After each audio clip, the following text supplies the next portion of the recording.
Isang mapagpalang araw po sa ating lahat. Ako po si Nicole Castillo and welcome po sa aking daily devotion. So, ang topic po natin ngayon is Joseph and Potiphar's wife. So, integrity when no one is watching.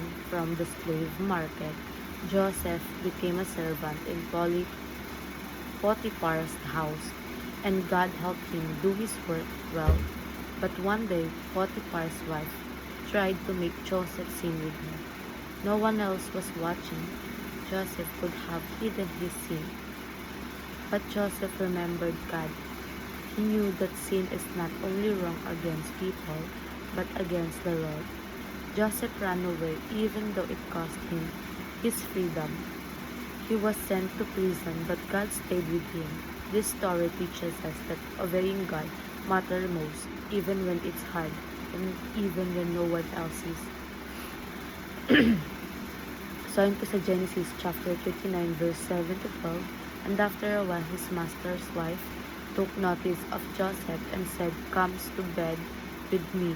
But he refused with me in charge.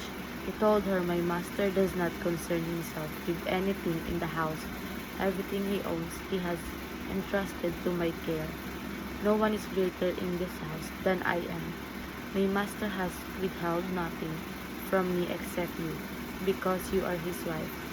How then could do such a wicked thing and sin against God? And though she spoke to Joseph day after day, he refused to go to bed with her or even with her.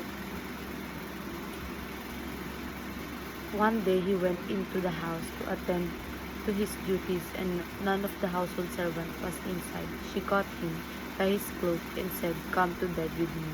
But he left his cloak in her hand and ran out of the house.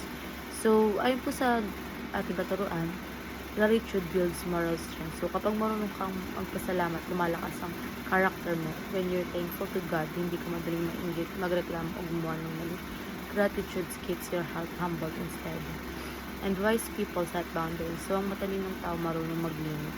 Hindi lahat ng bagay pinapasok mo sa buhay mo. Relationship, habits, temptation. Boundaries protect your faith, your peace, and your future. And integrity saves a person from ruin.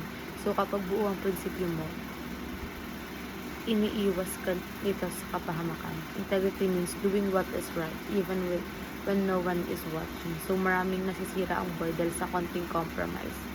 And sa applications naman po, be grateful for God's blessing and set biblical boundaries and run away as fast as you can. And ayun lang po, maraming salamat.